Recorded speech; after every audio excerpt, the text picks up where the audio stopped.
폭설이 내리던 겨울 아침, 장례식장 복도는 유난히 차가웠습니다. 장례식장 입구에는 하얀 국화향이 가득했고 사람들의 조용한 발걸음만이 메아리처럼 울리고 있었죠. 그날 한 남자가 장례식장으로 뛰어들어왔습니다.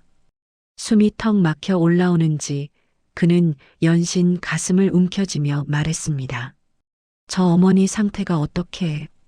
그는 48세 공장 기사 김도연이었습니다.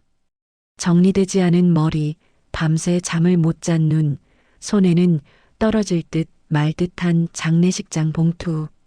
누가 보아도 한눈에 걱정과 후회로 뒤엉킨 사람처럼 보였죠. 그를 보던 장례 지도사가 낮은 목소리로 말했습니다. 아드님 오셨습니다. 어르신 조금 전에 마지막 숨을 고르셨어요. 도연은 멍하니 그 말을 들었습니다. 가슴이 찢어질 듯 아프면서도 이상하게 머릿속이 새하얘졌습니다. 그는 장례식장 침대 위에 고요히 누워있는 어머니를 바라보며 중얼거렸습니다. 어머니, 왜 이렇게 갑자기? 어머니는 얇아진 흰머리, 마른 손등, 살짝 미소를 머금은 얼굴로 누워 있었습니다. 마치 오랜 고생을 마치고 비로소 편안해진 듯한 얼굴이었죠. 그러나 그 순간 도연은 이상한 점 하나를 발견했습니다. 어머니의 양말. 그 양말은 본인이 사들인 적 없는 양말이었습니다. 곱게 세탁되어 있고 발목에는 작은 꽃무늬가 수놓아진 양말. 도연은 중얼거렸습니다. 이 양말 누가 신겨드렸지? 그는 최근까지 어머니를 보지 못했습니다. 아니, 의도적으로 피했습니다. 치매가 악화된 어머니가 요양원에서 자신을 알아보지 못하고 마치 어린아이처럼 행동하는 모습이 너무 아팠기 때문이죠. 그러던 어느 날 요양원 직원에게서 전화가 왔습니다. 어머님이 특별한 메모를 남기고 싶어 하셨다고. 그러나 도연은 바쁘다는 이유로, 무섭다는 이유로 그 전화를 몇 번이나 미뤘습니다. 그리고 결국 어머니는 자신을 기다리다 눈을 감았습니다. 그런데 장례식장에서 또 하나의 이상한 일이 벌어졌습니다. 조문객이 많지 않아 고요하던 그때 한 생전 본 적 없는 중년 남성이 조용히 들어왔습니다. 그는 도연의 어머니 영정 앞에 서더니 길게 절을 하고 작은 봉투 하나를 두고 가려 했습니다. 도연은 직감적으로 말했습니다. 저 누구십니까? 남자는 잠시 머뭇거리더니 깊은 한숨을 내쉬었습니다. 저는 평생 은혜를 갚지 못한 사람입니다. 은혜요? 네, 도연 씨 어머님께 제가 너무 큰 은혜를 받았습니다. 그는 고개를 깊게 숙였습니다. 그러면서 떨리는 손으로 봉투를 건넸습니다. 도연은 의심스러운 눈빛으로 봉투를 열었습니다. 그 안에는 낡은 영수증 한 장과 오래된 열쇠 하나가 들었죠. 영수증에는 세 글자가 적혀 있었습니다. 은혜집 국밥. 그리고 열쇠에는 작은 글씨로 새겨져 있었습니다. 201호. 도연은 도무지 이해할 수 없었습니다. 은혜집 국밥? 201호? 어머니와 무슨 관련이 있다는 걸까? 그때 남자는 말했습니다. 도연 씨 사연이 아주 길어요. 하지만 어머님이 돌아가시기 전에 분명히 전해달라고 하셨습니다. 저희 어머니가요? 네. 그리고 도연 씨가 이 열쇠를 받으면 분명 오라고 하셨습니다. 도연은 한참 말이 없었습니다. 마치 세상 전체가 갑자기 느리게 움직이는 듯한 기분이었죠. 남자는 다시 말했습니다. 그 전에 도연 씨가 모르는 이야기가 많습니다. 어머님은 치매가 아니었습니다. 도연의 눈동자가 크게 흔들렸습니다. 네, 그게 무슨... 정말 죄송하지만 어머님은 치매가 아니셨습니다. 오히려 모든 걸 기억하고 계셨습니다. 당신을 지키기 위해 연기를 하신 겁니다. 도연은 그 자리에서 굳어버렸습니다. 연기, 치매 연기, 그게 무슨 소리인가? 남자는 조용히 말을 이었습니다. 도연 씨, 이 이야기는 지금부터가 진짜 시작입니다. 사연 시작 전에 구독과 좋아요를 눌러주시고 댓글도 남겨주세요. 여러분의 작은 응원이 이 채널을 계속 운영하는데 큰 힘이 됩니다. 장례식장은 다시 조용해졌습니다. 도연은 남자를 바라보며 떨리는 목소리로 말했습니다. 제발, 제발 말해주세요. 어머니가 왜 그런 연기를? 남자는 창밖에 눈을 바라보며 말했습니다. 도연 씨가 당신이 무너지지 않게 하려고 마지막까지 아들을 지키고 싶으셨던 겁니다. 저를 지키려고요? 네. 그 이야기는 40년 전 은혜집 국밥에서 시작됩니다. 그 말과 함께 40년 전의 풍경이 서서히 펼쳐지기 시작했습니다.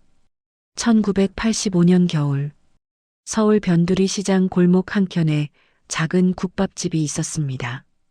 허름하지만 따뜻한 곳, 허기진 노동자들과 혼자 사는 노인들이 늘 드나들던 곳.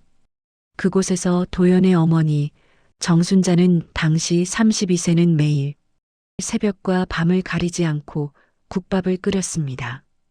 그날 새벽 눈보라가 몰아치던 가게 문 앞에 한 젊은 남자가 쓰러져 있었습니다. 옷은 갈기갈기 찢어지고 얼굴은 멍투성이 피범벅이 된 손에서 떨어진 만년필 하나가. 그 젊은 남자를 본 순간 도연의 어머니는 얼어붙은 눈으로 그를 바라보았습니다. 어머나, 이 청년이 왜 이래? 그는 숨이 겨우 붙어 있었고 눈을 뜰 기력조차 없었습니다. 어머니는 그 청년을 가게 안으로 들어올려 체온을 올리고 국물을 떠먹이기 시작했습니다.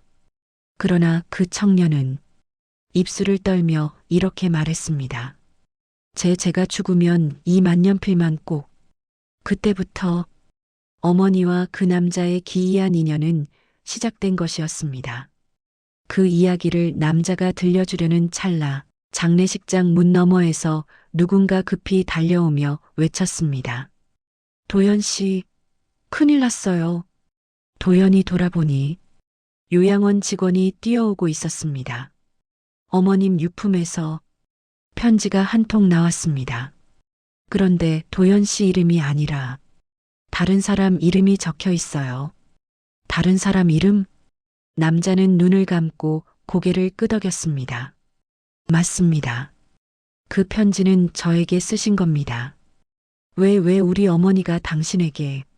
남자는 조용히 말했습니다. 그건 제가 여러분 가족의 인생에 너무 큰 빚을 졌기 때문입니다. 그리고 그는 마지막으로 이렇게 말했습니다. 도연 씨, 당신 어머니는 세상에서 가장 강한 분이었습니다. 아무도 모르게 당신을 지키기 위해 목숨을 바친 분이었어요.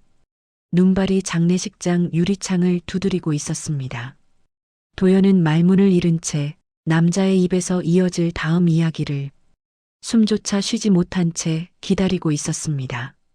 장례식장 안은 다시 고요해졌습니다.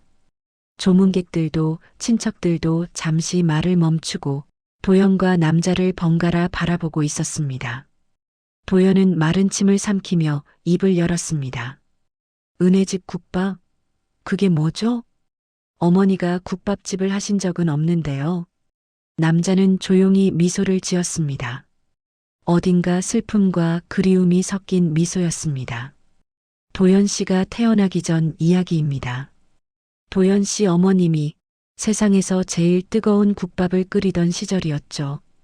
그는 국화꽃 향을 한번 깊게 들이마시고 마치 오래된 필름을 꺼내듯 천천히 말을 이었습니다.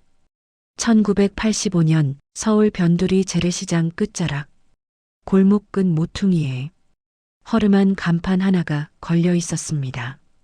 은혜집 국밥. 낡은 나무 간판에 희미하게 남아있는 붓글씨. 눈과 비를 수십 년 맞으면서도 간판 하나만큼은 기어코 버티고 서 있었습니다. 가게 문을 열면 항상 구수한 국물 냄새가 먼저 반겼습니다.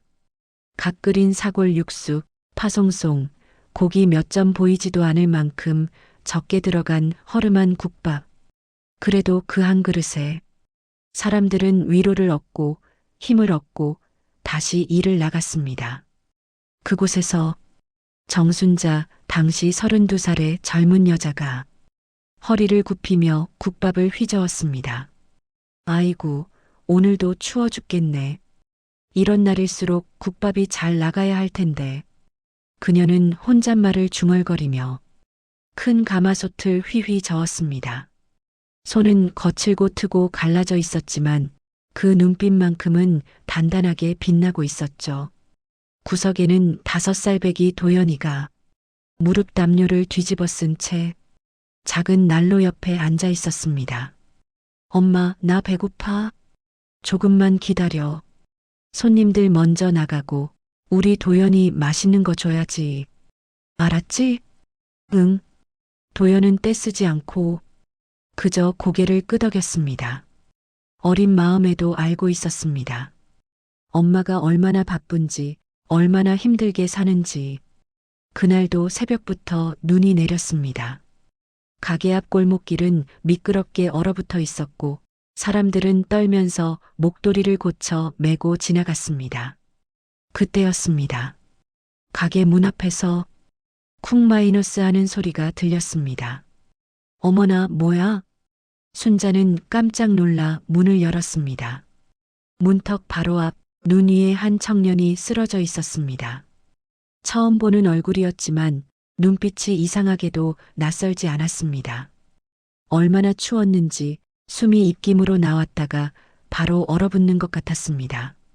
청년은 양복 상의를 입고 있었지만 곳곳이 찢어져 있었고 셔츠에는 피가 말라붙어 있었습니다. 구두는 닳아 떨어졌고 한 손에는 만년필 하나가 힘없이 쥐어져 있었죠. 세상에, 이 청년이 왜 이러고 있어? 순자는 바로 청년을 안으로 끌고 들어왔습니다. 좁은 가게 안으로 눈발이 들이닥쳤습니다. 도연아, 담요 좀 더 가져와. 얼른, 얼른. 응, 엄마.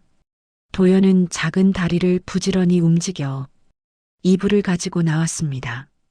순자는 난로 옆에 청년을 눕히고 옷에 묻은 눈과 얼음을 털어냈습니다. 젊은 양반, 정신 좀 차려봐요. 이러다 얼어 죽겠네, 정말. 잠시 후 청년이 희미하게 눈을 떴습니다. 입술은 터져 있었고 눈동자는 초점 없이 떨리고 있었습니다. 여긴 어디? 여긴 국밥집이요. 은혜집 국밥. 젊은 사람이 길바닥에서 얼어 죽으면 되겠어요? 일단 이거 좀 드셔요. 순자는 뜨거운 국밥 한 숟가락을 떠 청년의 입가에 가져다 댔습니다. 청년은 망설이다가 조심스레 받아 먹었습니다. 국물이 목을 타고 내려가는 순간 그의 눈가에 눈물이 맺혔습니다. 뜨겁다. 근데 살 것 같네요. 살아야지. 죽을 생각은 말고. 순자는 단호하게 말했습니다. 이 추운 겨울에 길가에서 혼자 죽을 생각을 해서야 쓰겠어? 청년은 입술을 깨물며 작게 웃었습니다. 죽을 생각 하긴 했었습니다. 뭐라고요? 순자의 눈썹이 치켜올랐습니다. 그 청년은 한참 동안 말을 하지 못했습니다. 그러다 마치 결심한 듯 작게 중얼거렸습니다. 다 망했습니다. 사업도 사람도 돈도 가족도 제가 가진 건 이제 이 만년필 하나뿐이에요. 그는 떨리는 손으로 주머니에서 만년필을 꺼내 쥐어 보였습니다. 검은색 몸체에 작게 영문 이니셜이 새겨져 있었습니다. J, C, P. 이거 하나 빼고는 아무것도 남은 게 없네요. 순자는 그 만년필을 빤히 바라보았습니다. 어딘가 비싸 보였지만 그보다 청년의 손이 너무 차가운 것이 더 신경 쓰였습니다. 순자는 입술을 굳게 다물고 말했습니다. 그래도 젊은 사람이 죽어버리면 그게 제일 손해요. 살아만 있어봐요. 언젠간 이 만년필 다시 쓸 날이 올 거라니까. 청년은 그 말을 듣고 한참을 말없이 있었습니다.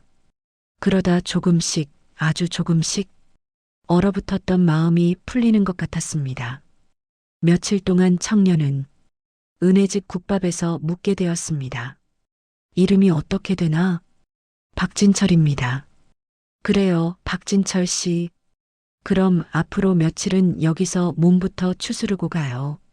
방 한 칸 있지만 그렇게 넓지도 못해요.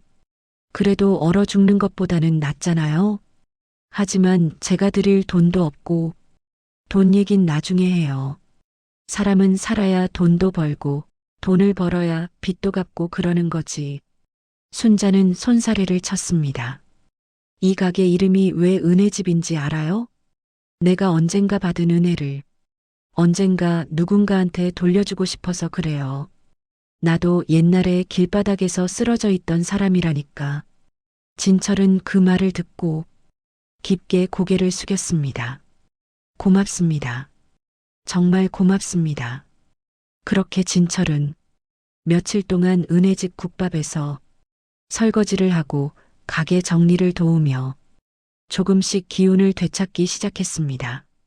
도연은 그를 진철 아저씨라고 불렀습니다. 진철 아저씨, 이거 내가 그린 거예요. 오, 이게 뭐야? 우리 도연이지? 응, 나중에 엄마랑 큰 집으로 이사 가면 이렇게 살 거야. 그래, 도연이는 꼭 그렇게 될 거야. 꼭 큰 집에서 살게 될 거야. 진철은 어느 순간부터 자신도 모르게 그런 말을 하고 있었습니다. 마치 스스로에게도 다시 일어날 수 있다고 말해주는 것처럼. 어느 늦은 밤 가게 문을 닫고 나서 순자가 조용히 물었습니다. 진철 씨, 도대체 무슨 일이 있었던 거예요? 진철은 한참 동안 아무 말 없이 앉아 있다가 작게 입을 열었습니다. 전 작은 제조업 공장을 했습니다. 직원도 몇 명 있었고 처음엔 잘 나갔어요. 하지만 욕심을 부렸던 것 같아요. 그의 목소리가 작게 떨렸습니다. 빚을 내서 기계를 더 들이고 공장을 넓히고 사람도 많이 썼죠. 그러다가 한 번에 무너졌습니다. 거래처에서 대금이 밀리고 은행에서 돈을 회수하고 순자는 말없이 고개를 끄덕였습니다. 그 상황이 얼마나 무거운지 굳이 설명하지 않아도 알 수 있었습니다. 더 무서운 건 돈보다 사람입니다. 제가 그렇게 믿었던 사람이 뒤통수를 쳤어요. 제 이름으로만 대출을 받고는 지 혼자 도망갔어요. 세상에. 집도 넘어가고 가족도 떠났어요. 남은 건 빚쟁이들 전화뿐이었습니다. 그래서 이제는 그냥 포기하자고 생각했죠. 사는 것도 사람도 다. 그는 손을 떨며 담배를 꺼냈다가 순자의 눈치를 보고 다시 넣었습니다. 순자는 가만히 국물 냄비를 끄고 그의 앞에 앉았습니다. 그래서 죽으려고? 예. 근데 왜 못 죽었어요? 모르겠습니다. 진철은 잠시 웃었습니다. 아마도 눈이 너무 추워서 죽는 것도 겁났나 봅니다. 순자는 고개를 저었습니다. 아니에요. 그건 아직 안 죽어도 되는 사람이라 그런 거예요. 하나님이든 하늘이든 뭐든 간에 넌 아직 아니다 그래서 우리 가게 앞까지 밀어 넣은 거라고. 진철은 그 말을 듣고도 쉽게 수긍할 수 없었습니다. 그러나 그 밤 그는 오랜만에 깊이 잠들었습니다. 며칠이 지나고 진철은 몸을 어느 정도 회복했습니다. 이제 떠나야 할 것 같습니다. 어디로 갈 건데요? 솔직히 갈 곳은 없습니다. 하지만 여기서 더 신세지면 안 될 것 같아서요. 순자는 한숨을 쉬었습니다. 신세는 이미 잔뜩 졌는데 그런 말은 뭐하러 해요. 그래도 사람이 멈춰선 채로 살 순 없겠죠. 진철은 가게 구석에 앉아 종이 한 장을 꺼냈습니다. 그리고 오랜만에 만년필을 꺼내 들었습니다. 놓지 않았던 그 만년필. 이제는 그마저도 손에서 놓아야 할 때가 온 듯했습니다. 그는 종이 위에 조심스럽게 글을 쓰기 시작했습니다. 순자는 조용히 설거지를 하며 그 모습을 지켜보았습니다. 아이의 숨소리, 난로 불타는 소리, 가게 안에 작은 연필 긋는 소리만이 고요하게 섞여 흘렀습니다. 얼마 후 그는 편지를 접어 깔끔하게 봉투에 넣었습니다. 그리고 만년필을 함께 올려두었습니다. 아주머니, 왜요? 부탁이 있습니다. 순자는 젖은 손을 닦으며 그를 바라보았습니다. 이 편지와 만년필을 제가 나중에 정말로 다시 일어나는 날이 오면 그때 제게 돌려주세요. 돌려줄 주소는요? 모릅니다. 뭐라는 거예요? 젊은 양반, 주소도 모르는데 어떻게 돌려줘요? 순자는 어이없다는 듯 웃었습니다. 하지만 진철은 진지했습니다. 제가 진짜로 다시 일어나는 날, 다시 살아보고 싶다는 생각이 드는 날, 꼭 다시 이 가게를 찾아오겠습니다. 그의 눈에 작은 불씨 같은 것이 일렁이고 있었습니다. 그때 이 편지와 만년필을 돌려받으면 그때부터가 제 인생 이막이 시작이라고 그렇게 믿고 싶습니다. 순자는 잠시 그를 바라보다가 조용히 고개를 끄덕였습니다. 그래요. 그럼 이건 내가 잘 보관해 둘게요. 그녀는 봉투를 받아 가게 안쪽 가장 높은 찬장 위 작은 나무 상자에 넣었습니다. 그리고 나무 상자를 부엌 천장 모서리에 올려두었습니다. 어지간해서는 없어지지 않겠지. 순자는 속으로 그렇게 생각했습니다. 그래도 젊은 양반, 네, 살아만 있어요. 남들한테 욕먹고 빚쟁이한테 쫓기고 그래도 숨쉬고 있는 사람한테는 언제든 기회가 오더라고요. 진철은 그 말을 깊이 새겼습니다. 그가 다시 세상에 발을 디딜 수 있게 만든 첫 번째 말이었습니다. 그는 고개를 깊이 숙였습니다. 은혜, 잊지 않겠습니다. 은혜는 뭐, 돌려주고 싶으면 돌려주고 아니면 말고요. 살아만 있으면 돼요. 살아서 언젠가 누군가에게 또 베풀면 되지. 순자는 웃었습니다. 그러나 그 말에는 진심이 담겨 있었습니다. 그날 밤 진철은 은혜집 국밥 문 앞에서 몇 번이나 뒤를 돌아봤습니다. 아저씨, 또 올 거죠? 도연이 눈을 동그랗게 뜨고 물었습니다. 그래, 꼭 다시 올게. 약속? 아이의 작은 손가락이 쭉 뻗어져 왔습니다. 진철은 잠시 머뭇거리다가 자신의 새끼손가락을 걸었습니다. 약속이다. 그 약속이 이렇게 오랜 시간이 지나 다시 불려 나올 줄은 그 누구도 몰랐습니다. 그 청년이 바로 저였습니다. 장례식장으로 돌아온 현재 중년 남자는 담담하지만 떨리는 목소리로 말했습니다.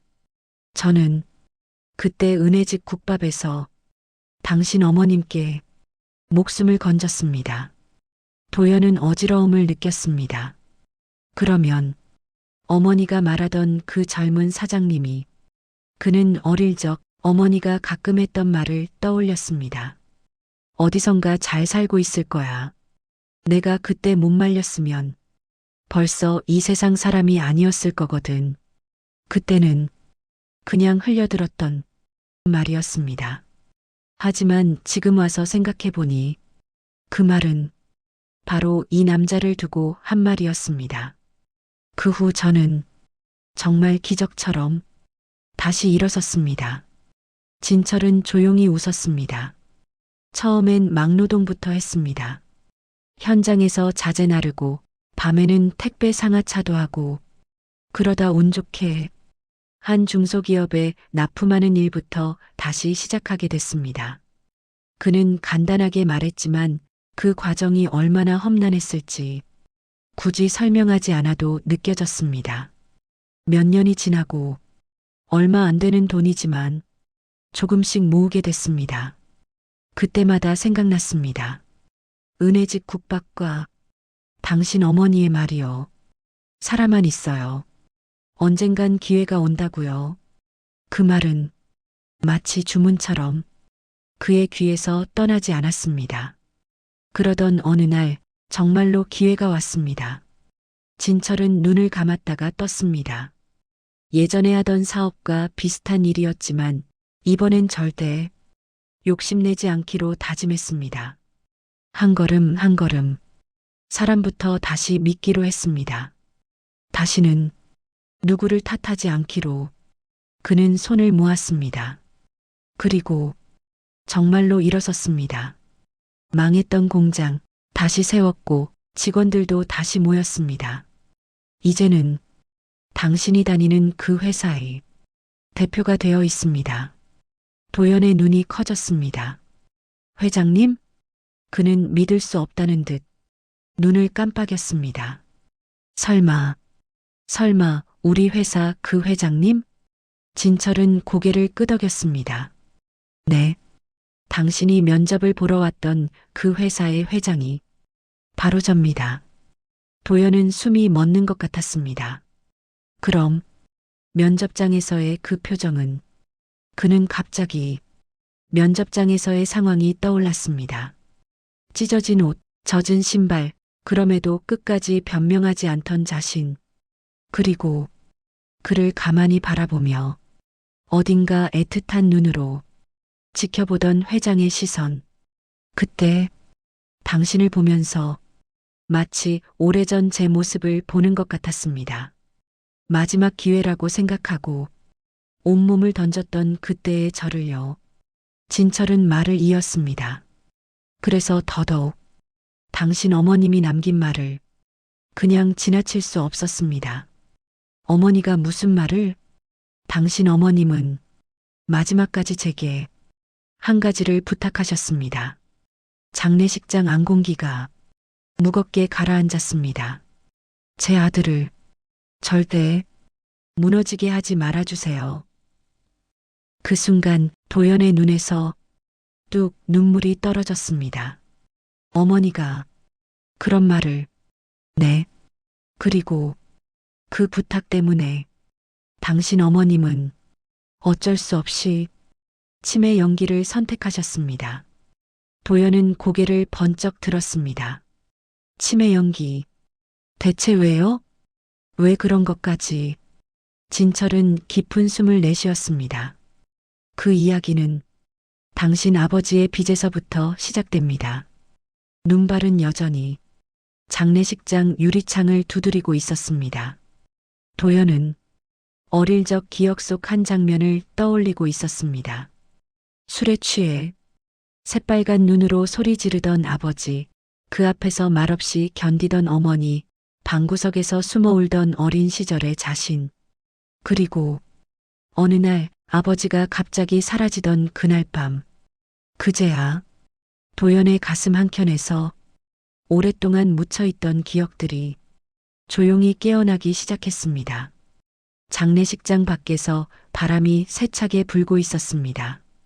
유리창에는 눈발이 흩날렸고 그 소리는 마치 오래된 기억을 두드리는 듯 했습니다. 도연은 깊은 숨을 들이마시며 남자의 말을 기다리고 있었습니다. 아버지의 이름만 들어도 가슴이 뻐근하게 아팠기 때문입니다. 어머니는 언제나 아버지 이야기를 피했습니다. 그저 그 사람은 잊었구나. 그 말로 모든 걸 끝냈습니다. 하지만 이제 그 말 뒤에 감춰진 진짜 사연이 지금 눈앞에서 펼쳐지고 있었던 것입니다. 1986년 봄, 도연이 6살이 되던 해였습니다. 그날 밤 은혜집 국밥 문을 닫으려던 찰나 갑자기 가게 문이 벌컥 열렸습니다. 여기가 정순자 맞지? 험악한 인상의 두 남자가 가게 안으로 들어왔습니다. 순자는 놀라기도 전에 본능적으로 도연을 뒤로 감췄습니다. 누구세요? 남편의 빚 때문에 왔다. 그 한마디에 순자는 숨이 턱 막혔습니다. 뭐라고요? 그 인간이 우리 돈을 떼먹고 도망쳤어. 네 남편 맞지? 박철수. 순자의 얼굴이 굳었습니다. 남편의 이름은 그녀가 다시는 입에 올리고 싶지 않은 이름이었습니다. 그 사람하고는 이미 연락도 끊겼어요. 그건 우리가 알 바 아니고. 남자는 순자의 턱을 치켜올리며 말했습니다. 네가 대신 갚아. 순자는 입술을 깨물었습니다. 얼마나 빚이죠? 남자는 손가락을 세게 펴보였습니다. 3천. 그 말에 순자는 비웃듯 말했습니다. 3천이라니. 우리 집 형편을 알면 그런 말 못할 텐데요. 우린 네 형편 같은 건 안 궁금해. 그냥 받아가라는 사람한테 받아가는 거야. 순자는 두 손으로 도연을 꽉 안았습니다. 남자들은 순자를 위아래로 훑어보며 말했습니다. 기간은 일주일. 그 안에 마련해. 안 그러면 다음엔 네 아들 데려간다. 그 말에 순자의 온몸이 얼어붙었습니다. 뭐라고요? 아들 요즘 유치원 다니지? 잘 지켜봐. 순자는 손이 덜덜 떨렸습니다. 남자들은 문을 쾅 닫고 사라졌습니다. 순자는 숨조차 쉴 수 없었습니다. 도연은 겁에 질린 목소리로 물었습니다. 엄마, 저 사람들이 왜 그래? 순자는 아이를 안고 주저앉았습니다. 아무것도 아니야. 엄마가 다 해결할게. 그러나 그날 밤 순자는 잠을 이루지 못했습니다. 아들만은 절대 그 사람들 손에 넘어가게 할 수 없었습니다. 일주일 후 가게 문이 닫히기 직전 그 남자들이 다시 찾아왔습니다. 이번에는 더 많은 인원이었습니다. 그리고 손에는 서류 몇 장이 들려 있었습니다. 돈은? 순자는 잠시 침묵했습니다. 못 모았어요. 이 가게로는. 역시 그렇지. 남자는 조용히 서류를 내밀었습니다. 그럼 도연이 이름으로 대출 서류를 쓰자. 순자는 그 말을 듣고 순간 귀를 의심했습니다. 지금 뭐라고요? 네 남편이 못 갚았으니까 이제 아들이 갚아야지. 갓난애 때부터 빚 갚고 사는 놈들 많아. 세상 모르는 소리 하지 마. 순자는 그 서류를 보자마자 그 자리에서 무릎이 풀렸습니다. 서류에는 아들 명의의 보증인 서류가 적혀 있었습니다. 아니에요. 절대 이건 말도 안 돼요. 도장만 찍으면 돼. 남자는 순자의 손목을 잡고 도장을 억지로 쥐어주려 했습니다. 순자는 입술을 깨물며 온 힘을 다해 밀쳐냈습니다. 하지 마세요. 내 아들은 절대 안 돼요. 남자들은 비웃었습니다. 그럼 네가 대신 갚아. 어떻게 해요? 어떻게 갚으라고요? 남자는 피식 웃었습니다. 몸으로 갚든지. 그 말에 순자의 눈이 잠시 흔들렸습니다. 그러나 바로 결연하게 말했습니다. 죽어도 안 돼요. 그럼 아들 데려갈게. 남자는 도연을 보며 고개를 끄덕였습니다. 순자는 본능적으로 도연 앞을 가로막았습니다. 안 돼. 절대 아들은 안 돼. 남자는 순자의 머리채를 잡아당기며 말했습니다. 일주일 더 준다. 못 갚으면 애 데려간다. 순자는 그 자리에 주저앉아 헐떡이며 울었습니다. 도연은 엄마 옷자락을 잡고 덜덜 떨었습니다. 엄마, 나 데려가는 거야? 순자는 애를 꼭 끌어안았습니다. 아니야. 엄마가 지킬게.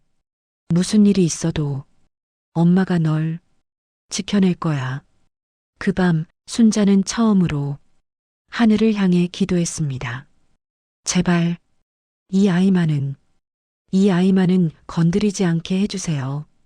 일주일이 지나고 드디어 빚쟁이들이 세 번째로 찾아왔습니다. 이번에는 두려움 대신 어딘가 이상한 결기가 순자의 얼굴에 깃들어 있었습니다. 남자는 비웃었습니다. 돈은? 순자는 고개를 갸우뚱하며 물었습니다. 돈? 그게 뭐지? 남자는 눈을 찡그렸습니다.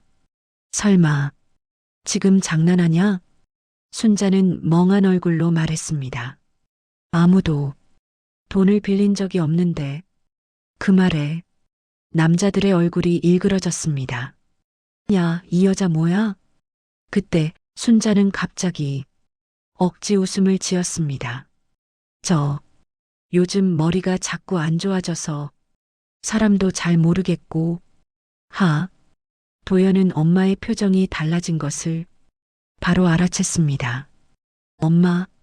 그러나 순자는 도연의 손을 꽉 잡았고 눈빛으로 말했습니다. 가만 있어. 남자들은 서로를 바라보며 숨을 고르고 말했습니다. 이렇게 나온다고 우리가 물러날 줄 아나? 순자는 시침을 떼며 말했습니다. 제가 누구라고 했죠? 여기가 어디라고 했죠? 남자들은 순간 멈칫했습니다. 순자가 정신이 온전하지 않은 척 연기하고 있다는 것을 느꼈기 때문입니다. 이 여자 미친 거 아니야? 아니면 진짜 치매? 순자는 입가에 어색한 미소를 띠며 빈 그릇을 탁탁 치기 시작했습니다. 이제 국밥 끓일 시간인가? 아니면 오늘 장 보러 가야 하나? 남자들은 잠시 고민하더니 내뱉듯 말했습니다. 일단 물러난다. 정신 나간 여자에서 받을 게 없지. 그러다 도연이 데려가면? 이 여자 상태 보니까 애 데려갔다가 더 골치 아플 것 같아. 문제 생기면 우리 책임이잖아. 그들은 그렇게 허탈하게 돌아갔습니다. 도연은 엄마 옆에서 마치 매달리듯 울었습니다. 엄마, 아까 왜 그래? 순자는 떨리는 손으로 아이 머리를 쓰다듬었습니다. 미안해. 엄마가 이렇게라도 해야 너를 지킬 수 있을 것 같아서. 도연은 눈물을 흘리며 말했습니다.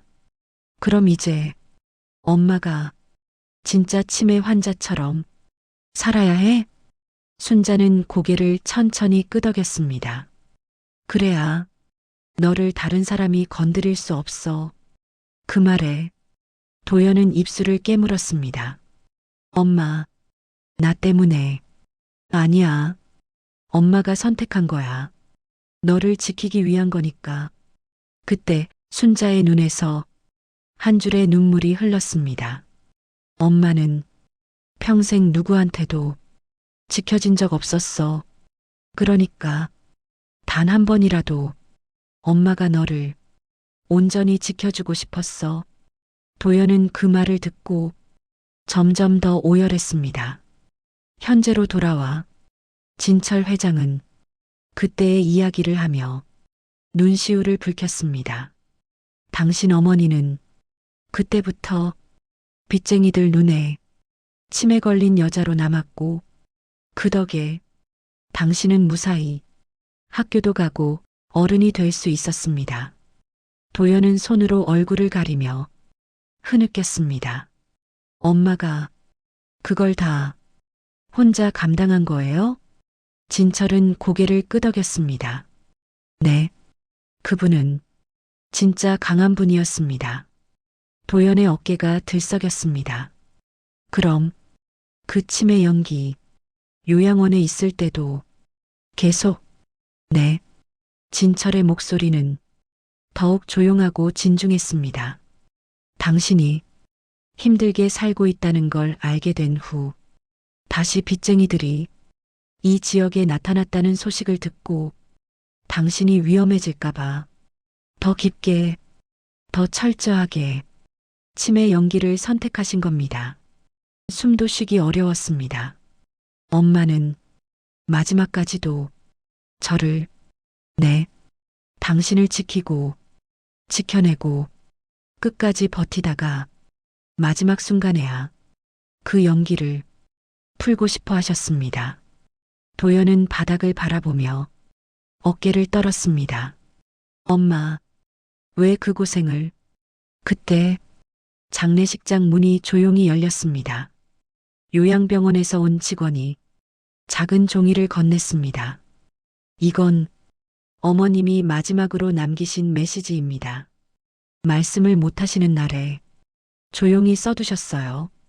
도연은 손을 떨며 그 종이를 펼쳤습니다. 그 종이에는 삐뚤삐뚤한 글씨로 단 3문장이 적혀 있었습니다. 도연아, 미안하다. 사랑한다. 그리고 마지막 줄에 작게 적혀 있었습니다. 지켜줘서 고맙다고 말해줘. 그 작은 글씨를 읽은 순간 도연은 주저앉아 오열했습니다. 장례식장 안은 이제 조용했습니다. 도연은 한참 동안 말을 잇지 못했습니다. 종이 위에 글씨가 눈물에 번져 흐릿해지고 있었습니다. 그때 진철 회장은 조용히 도연 옆에 앉았습니다. 도연 씨, 사실은 당신 어머님이 왜 끝까지 치매를 연기하셨는지, 그리고 왜 제가 오늘 여기 올 수밖에 없었는지, 그의 목소리는 어딘가 죄스러우면서도 감사하는 감정이 섞여 있었습니다. 그 모든 이유를 지금부터 말씀드리겠습니다. 몇 달 전 진철 회장은 우연히 한 전화를 받았습니다. 여기가 은혜집 국밥에서 일했던 박진철 씨 맞나요? 그는 그 순간 심장이 멎는 것 같았습니다. 은혜집 국밥. 그 단어는 그에게 어머니 같은 사람의 얼굴을 떠올리게 했습니다. 그 목소리는 요양원 직원이었습니다. 정순자 어르신이 당신에게 남기신 게 있어서요. 진철은 그 말을 듣자마자 그 자리에서 바로 요양원으로 향했습니다. 요양원 복도는 코끝을 찌르는 소독약 냄새가 났습니다. 작고 조용한 방 안 흰 머리가 바람처럼 흩날리는 듯한 한 여성이 누워 있었습니다. 그 순간 진철은 숨을 멈추었습니다. 아주머니, 40년 전 자신을 살려준 그 얼굴, 국밥 냄새 가득한 작은 가게에서 자신에게 밥을 떠먹여주던 그 손, 그 은혜가 세월의 흔적 속에서 아주 천천히 그러나 분명하게 남아 있었습니다. 순자는 희미하게 눈을 떴습니다. 그녀의 눈빛에는 여전히 온기가 있었습니다. 진철이냐? 그 한마디에 진철은 그 자리에서 울음을 삼켰습니다. 아주머니, 저 드디어 왔습니다. 순자는 작게 웃었습니다. 약속 지켰네. 진철은 의문이 들었습니다. 약속? 순자는 고개를 떨구었습니다. 40년 전에 내가 준 편지, 그걸 내가 평생 보관했지. 그 말에 진철의 눈이 크게 흔들렸습니다. 저는 그때 저를 다시 찾아오실 줄 몰랐습니다. 순자는 떨리는 손으로 침대 옆 서랍을 가리켰습니다. 거기 있다. 간호사가 서랍을 열었고 그 안에는 작고 낡은 나무 상자 하나가 들어 있었습니다. 간호사는 조심스레 상자를 꺼내 진철에게 건넸습니다. 그 상자는 은혜집 국밥의 부엌 천장 위에 있던 바로 그 상자였습니다. 순자의 손이 상자를 어루만지듯 움직였습니다. 난 누가 준 선물 같은 건 평생 한 번도 가져본 적이 없었어. 그녀의 목소리는 점점 떨렸습니다. 그래서 그 편지를 평생 내 보물처럼 숨겨두고 살았지. 진철은 상자를 조심스레 열었습니다. 그 안에는 40년 전 자신이 쓴 편지가 그대로 들어 있었습니다. 시간의 발에서 누렇게 변하고 모서리는 닳아 있었지만 글씨는 선명했습니다. 제가 다시 일어나는 날 꼭 이 편지를 찾아오겠습니다. 순자는 미소 지었습니다. 내 글씨 그대로네. 진철은 그 순간 눈물이 주르륵 흘렀습니다. 아주머니, 제가 늦었습니다. 너무 늦었습니다. 순자는 작게 손을 올렸습니다. 마치 아무리 늦어도 괜찮다는 듯이 늦지 않았어. 올 거라고 알고 있었어. 순자는 거의 들리지 않을 정도의 목소리로 말을 이었습니다. 진철아, 내 아들. 그 아이가. 진철은 조용히 고개를 끄덕였습니다. 도연 씨 말씀이죠. 응, 그 아이한테 내가 짐이 될까봐. 그게 너무 무서웠어. 그녀는 자신이 했던 모진 선택을 고백했습니다. 내가 치매인 척하면 아무도 그 아이한테 손 못 대거든. 진철은 그 말을 듣고 손을 꽉 쥐었습니다. 그런데 내가 너한테도 부탁이 있었어. 순자는 길게 숨을 들이쉬었습니다. 그 아이, 도연이 절대 무너지지 않게 해줘. 그 말은 그녀가 마지막으로 남긴 어머니로서의 의지였습니다. 내가 너를 살렸듯이 너도 내 아들을 살려줘. 진철은 그 말 앞에서 마치 어린아이처럼 고개를 숙였습니다. 아주머니, 저는 그 부탁을 잊지 않았습니다. 순자는 천천히 눈을 감았습니다. 그래서 내가 온 거야. 그녀는 이 모든 일에 마지막 퍼즐을 꺼내 놓았습니다. 너는 내가 세상에서 처음으로 지켜준 사람이니까. 순자의 손이 조용히 바닥으로 떨어졌습니다. 숨이 완전히 끊어진 것은 아니었지만 그녀의 의식은 이미 저 멀리 흐려져 있었습니다. 그날 이후 순자는 말을 잃었고 며칠 뒤 세상을 떠났습니다. 현재로 돌아오자 도연의 눈은 붉게 부어 있었습니다. 어머니가 언제부터 알고 있었어요? 회장님이 그 청년이라는 걸. 진철은 미소 지었습니다. 몇 년 전 제가 공장 근처 작은 국밥집에 들렀을 때 당신 어머님이 저를 알아보셨습니다. 도연은 눈을 크게 떴습니다. 요양원에 계시기 전이에요. 그때만 해도 정신이 아주 또렷했죠. 진철은 그때의 일을 떠올렸습니다. 저를 보자마자 눈물을 흘리시더군요. 그는 한참 동안 말을 잇지 못했다. 살아서 왔구나. 살아서 와줘서 고맙다. 그 말만 계속하셨어요. 도연은 숨을 들이쉬며 말했습니다. 그러면 그때 말했으면 되잖아요. 왜 저한테는.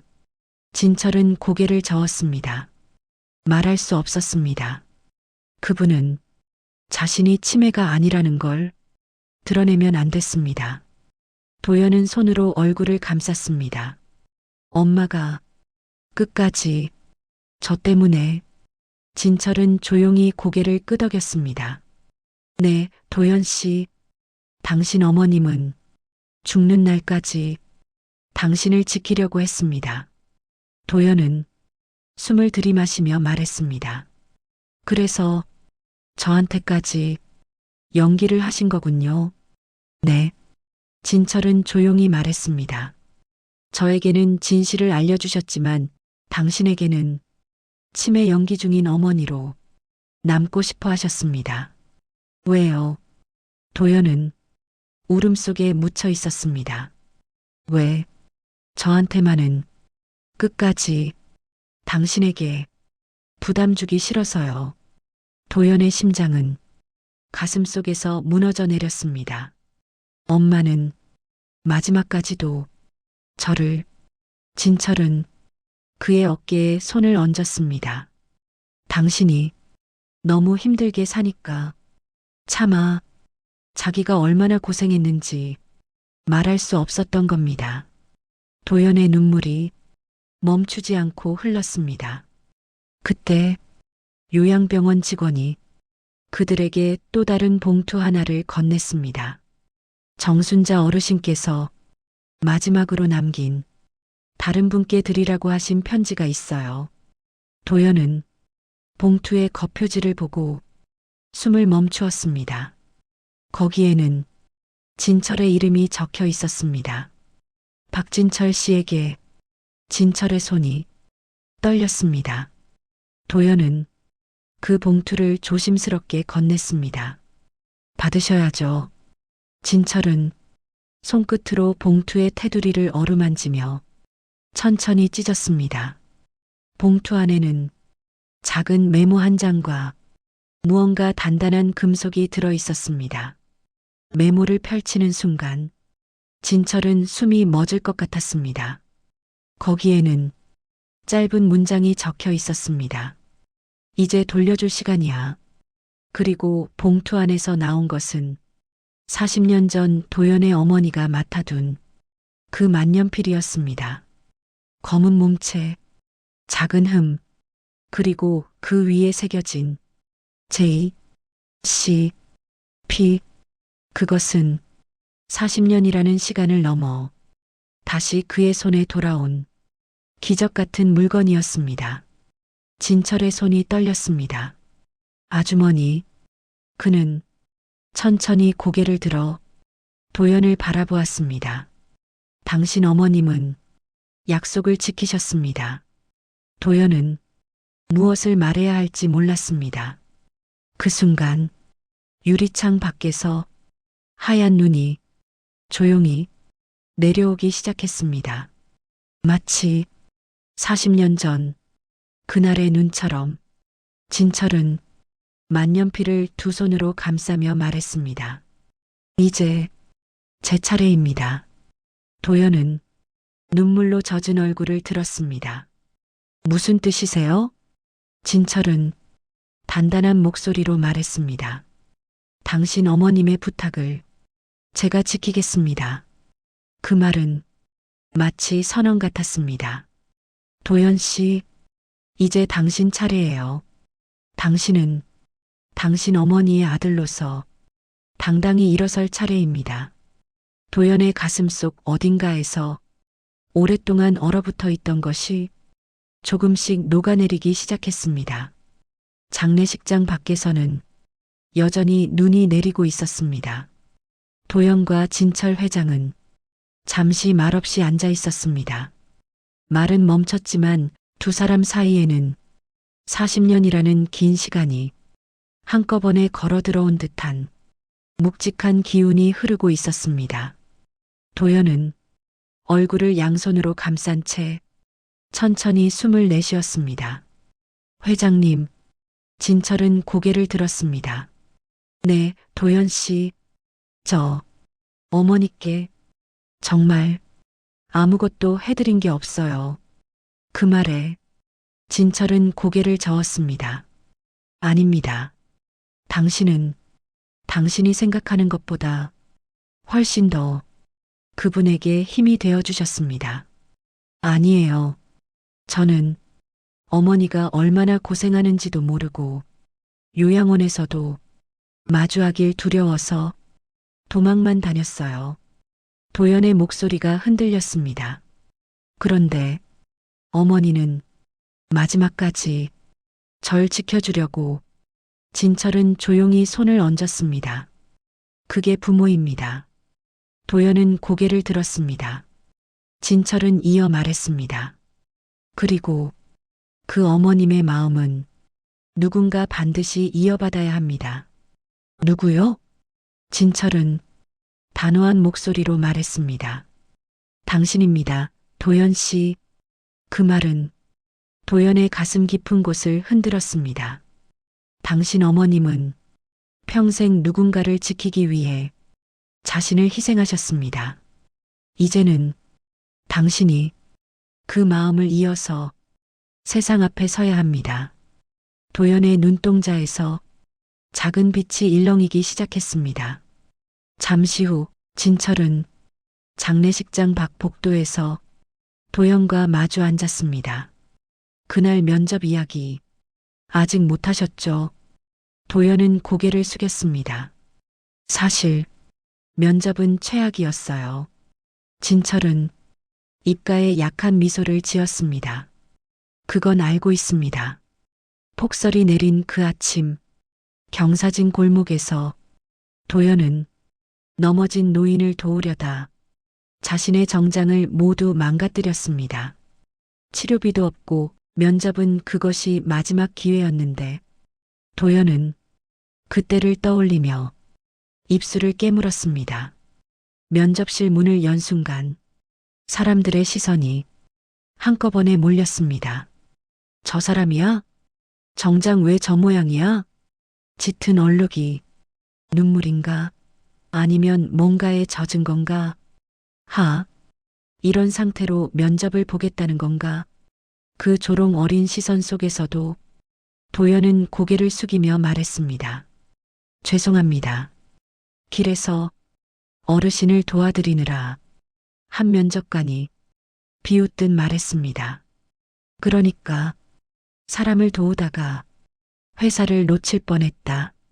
그 말이야? 도연은 부끄러움 속에서도 고개를 들었습니다. 네, 잘못했다고 생각하지 않습니다. 면접관들이 웅성거렸습니다. 자신감은 있네. 아니지, 상황 판단 능력이 없는 거지. 그때 뒤쪽에서 조용히 서 있던 회장 박진철이 도연을 바라보고 있었습니다. 그는 도연의 말투, 표정, 행동 하나하나를 유심히 지켜보았습니다. 내가 그때 은혜집 국밥에 쓰러졌을 때 저런 눈으로 날 바라봤지. 그때의 기억이 번개처럼 스쳤습니다. 사람들은 몰랐지만 진철은 이미 그 자리에서 도연의 진정성을 느끼고 있었습니다. 면접이 끝나자 직원 하나가 말했다. 회장님, 저 사람 탈락이죠? 상태도 그렇고 낙제점입니다. 진철은 고개를 저었다. 아닙니다. 저 사람 면접 합격입니다. 직원들은 모두 놀랐습니다. 네, 회장님 정말이요? 말씀드렸잖습니까? 우리 회사가 찾는 건 능력보다 사람이라고. 그때는 그 이유를 밝힐 수 없었습니다. 그는 아직 도연이 그 아이라는 사실을 확인하지 못한 상태였으니까요. 도연은 입술을 떨며 말했습니다. 그럼 그날 면접 저 합격이었나요? 진철은 고개를 끄덕였습니다. 네, 당신은 이미 합격이었습니다. 도연의 눈이 크게 흔들렸습니다. 하지만 그게 전부는 아닙니다. 무슨 뜻이죠? 진철은 숨을 한번 고르고 말했습니다. 당신 어머님이 돌아가시기 전 마지막으로 남긴 부탁 때문입니다. 도연은 멍하니 그를 바라보았습니다. 당신 어머님이 제게 하신 말 기억나십니까? 진철은 어머니가 했던 말을 그대로 전했습니다. 우리 아들 절대 무너지게 하지 말아주세요. 도연은 눈을 감았습니다. 눈물이 한 줄 흘렀습니다. 회장님은 왜 그렇게까지 해주시는 거죠? 진철은 도연의 어머니가 남긴 그 마지막 순간의 눈빛을 떠올렸습니다. 당신 어머니는 제가 세상 어떤 사람보다 은혜를 받은 분입니다. 그는 40년 전 자신을 살려준 국밥 한 그릇의 온기, 그리고 살아만 있어라라고 했던 엄마의 단단한 목소리를 기억했습니다. 그리고 그 은혜를 갚을 기회가 이제야 온 겁니다. 도연은 손등으로 눈물을 닦으며 말했습니다. 저는 아무것도 가진 것도 없고 잘난 것도 없는데 괜찮습니다. 진철은 단호하게 말했습니다. 당신이 당신 어머님의 아들이라는 것, 그거면 충분합니다. 도연은 그 말을 듣는 순간 가슴 깊숙한 곳에서 어머니의 따뜻한 손길이 느껴지는 듯 했습니다. 잠시 후 장례식장 밖에 눈이 소리 없이 쌓여가고 있었습니다. 진철은 코트를 여미며 말했습니다. 도연 씨, 네. 장례가 끝나면 회사로 바로 오십시오. 도연은 놀란 표정으로 물었습니다. 면접 결과 때문인가요? 그 이상입니다. 도연은 멈칫했습니다. 이제부터 제가 당신 어머님을 지키듯 지켜드리겠습니다. 도연은 잠시 말을 잃었습니다. 회장님이 저를요?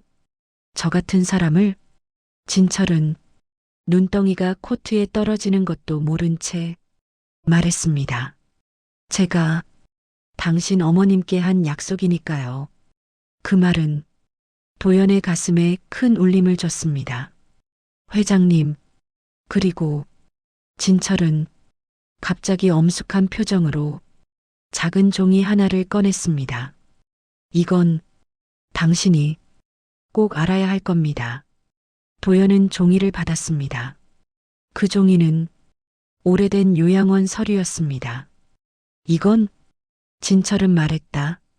당신 어머님이 당신에게 숨기신 것 중 가장 중요한 것. 도연은 종이를 펼쳤습니다. 그리고 순간 심장이 멎는 것 같았습니다. 이건 뭐죠? 그 종이에는 충격적인 한 문장이 적혀 있었습니다. 보증인 변경권한 정순자모. 그리고 그 아래 새로운 이름이 적혀 있었습니다. 박진철. 도연은 숨이 멎었습니다. 회장님? 진철은 고개를 끄덕였습니다. 그렇습니다. 당신 집안의 모든 빚, 당신 어머님이 마지막으로 변경하신 보증인 이름, 전부 제 이름입니다. 도연은 몸이 떨렸습니다. 그럼 우리 집 빚은 당신과 관련 없습니다. 이미 제가 모두 정리했습니다. 도연은 그대로 주저앉을 뻔했습니다. 눈물인지 눈발인지 얼굴에 흘러내렸습니다. 왜 회장님이 이런 걸? 진철은 하늘에서 떨어지는 눈을 바라보며 말했습니다. 은혜는 언젠가 반드시 돌아오는 법입니다. 그 말은 누구보다 도연의 어머니가 평생 믿어온 그 말이었습니다. 도연은 울먹이며 속삭였습니다. 어머니가 말하던 그 사람이 회장님이었군요. 진철은 작게 웃었습니다. 이제 우리는 서로 은혜를 나눠 가진 사람들입니다. 그리고 그 순간 장례식장 위로 순백의 눈이 소리 없이 떨어져 내렸습니다. 마치 하늘에서도 그들을 지켜보고 있는 사람이 있는 것처럼 장례식장 안으로 순백의 빛이 스며들었습니다. 도연은 눈을 감았습니다. 엄마, 정말 고마워요. 장례식장에는 이제 사람들이 거의 빠져나가고 하얀 국화향만이 조용히 머물러 있었습니다. 도연은 마지막으로 어머니의 영정을 바라보았습니다. 그 얼굴에는 세상의 모든 고통을 견디고 난 뒤에야 비로소 편안해진 사람만이 지을 수 있는 미소가 남아 있었습니다. 엄마, 이제야 알았어요. 엄마가 얼마나 큰 사랑을 주셨는지. 그 말은 아무도 듣지 못하는 작고 떨리는 목소리였지만 도연에게는 세계를 울릴 만큼의 진심이었습니다. 진철 회장은 조용히 도연의 어깨를 잡았습니다. 도연 씨, 장례는 우리가 함께 치릅시다. 아닙니다. 회장님께 이런 부담 아닙니다. 이건 당신 어머님께 드리는 마지막 은혜입니다. 그 말에 도연은 더 이상 거부하지 못했습니다. 그날 장례는 정말로 가족처럼 조용하지만 따뜻하게 치러졌습니다. 마치 오랫동안 기다려온 인연이 마침내 이 자리에서 완성되는 듯 했습니다. 다음 날 아침, 겨울 햇살이 희미하게 비치는 회사 건물. 도연은 쑥스러운 표정으로 정장을 다시 다려입고 회사 앞으로 섰습니다. 아, 여기가 내가 다니게 될 회사라니. 그는 믿기지 않는 듯 고개를 들었습니다. 직원들이 분주하게 오가고 도어락이 열릴 때마다 전산음이 들렸습니다. 그 순간 김도연 씨? 뒤에서 누군가 불렀습니다. 인사팀 과장이었습니다. 아, 네. 반갑습니다. 과장은 미소를 지으며 악수를 청했습니다. 회장님께 직접 연락받았습니다. 우선 인사 서류부터 작성하시고 곧 팀장님과 교육도 받으실 겁니다. 네, 감사합니다. 도연의 마음은 벅차오르고 있었습니다. 정말로 어머니의 죽음 이후에 이렇게 새로운 문이 열릴 줄은 상상조차 못했기 때문입니다. 그러나 모든 것이 순탄할 수는 없었습니다. 도연이 자리를 배정받자 일부 직원들이 웅성거렸습니다. 저 사람, 그날 면접에서 이상하게 들어왔던 사람 아니야? 아, 그 정장 젖어 있던 사람? 맞아. 근데 어떻게 합격했지? 백도 없고 경력도 없는데? 그들의 시선에는 이해 못하겠다는 분위기와 조금은 경계가 섞여 있었습니다. 그러나 도연은 오히려 더 고개를 숙이며 열심히 배우려고 애썼습니다. 이건 이렇게 입력하시면 돼요. 아, 네. 감사합니다. 김 씨, 이건 내일까지 해와요. 네, 해보겠습니다. 하지만 사람들은 여전히 그를 쉽게 받아들이지 않았습니다. 저 사람, 왜 이렇게 열심히 하지? 뭔가 숨기는 거 아닌가? 그런 말들이 사무실 여기저기에서 오갔습니다. 그때마다 도연의 마음은 쓸쓸하게 무너졌습니다. 그래도 견뎌야지. 엄마가 지켜주신 인생인데 내가 무너지면 안 되지. 그는 입술을 꽉 깨물었습니다. 며칠 후 도연의 첫 업무 교육이 끝나고 인사팀에서 호출이 왔습니다. 도연 씨, 회장님께서 호출하셨습니다. 도연은 깜짝 놀랐습니다. 저요? 네. 지금 바로 회장실로 와주세요. 도연은 손에서 땀이 날 만큼 긴장하며 회장실 문을 두드렸습니다. 들어오세요. 문을 열자 넓은 방 안에 진철 회장이 서 있었습니다. 커다란 창문 너머로 겨울 햇살이 희미하게 비치고 있었습니다. 왔습니까, 도연 씨? 도연은 허리를 숙였습니다. 네, 회장님. 업무는 어때요? 배울 게 너무 많습니다. 그래도 열심히 하고 싶습니다. 진철은 그 대답을 듣고 미소 지었습니다. 좋습니다. 그래서 오늘은 조금 특별한 일을 하려고 합니다. 특별한 일요? 진철은 서랍에서 한 봉투를 꺼내 도연에게 내밀었습니다. 이건 당신 어머님이 생전에 요양원에서 작성한 서류입니다. 도연은 긴장한 표정으로 봉투를 받았습니다. 천천히 봉투를 열자 안에는 요양원 입소 서류와 함께 어머니의 손글씨로 적힌 문장이 있었습니다.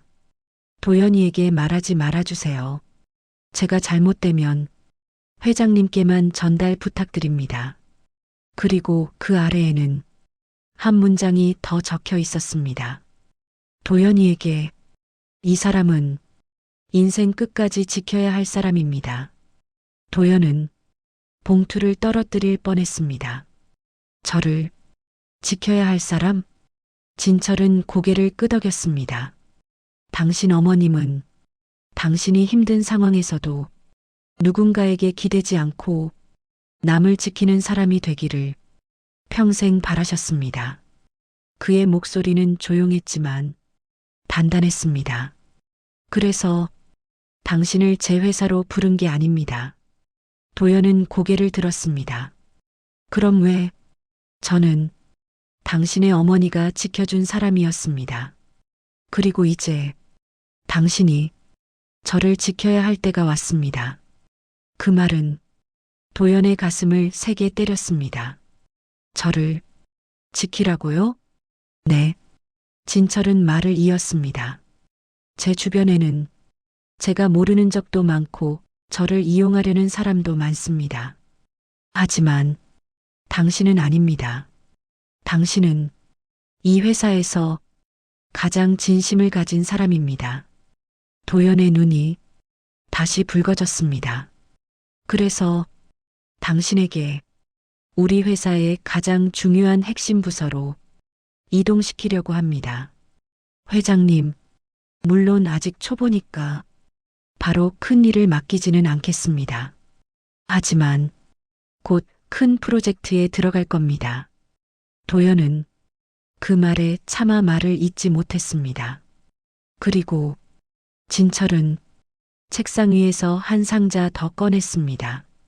이것도 당신 어머니가 맡겼습니다. 어머니가요? 네. 도연은 상자를 열었습니다. 그 안에는 오래된 주황색 플라스틱 상자가 들어 있었습니다. 그리고 그 속에는 도연의 어린 시절용 저금통이 들어 있었습니다. 돼지 모양의 작은 저금통, 어릴 때 자주 만지던 그 감촉 그대로였습니다. 이건 제가 어릴 때 쓰던. 진철은 고개를 끄덕였습니다. 그렇습니다. 당신 어머니가 요양원 들어가기 전 이걸 꼭 당신에게 전해달라고 하셨습니다. 도연은 저금통을 조심스럽게 열었습니다. 안에는 세월이 누렇게 스민 1,000원짜리가 몇 장 들어 있었고 그 아래 작은 종이 하나가 접혀 있었습니다. 그 종이를 펼치자 어머니의 손글씨가 나타났습니다. 우리 도연이 나중에 엄마 없을 때 힘들면 이거부터 써. 아무리 작은 돈이어도 엄마 마음이니까. 그리고 아무리 힘든 일이 있어도 절대 남 탓하지 마라. 엄마는 남 탓 안 하고 살다가 후회 없이 간다. 엄마는 평생 너를 지켜서 행복했다. 도연은 숨을 쉴 수 없을 만큼 눈물이 쏟아졌습니다. 엄마, 그 작은 종이 한 장이 수천 마디의 말을 대신하고 있었습니다. 진철은 조용히 말했습니다. 당신 어머님은 당신을 정말 자랑스러워 하셨습니다. 도연은 고개를 떨구었습니다. 회장님, 저 정말 잘할게요.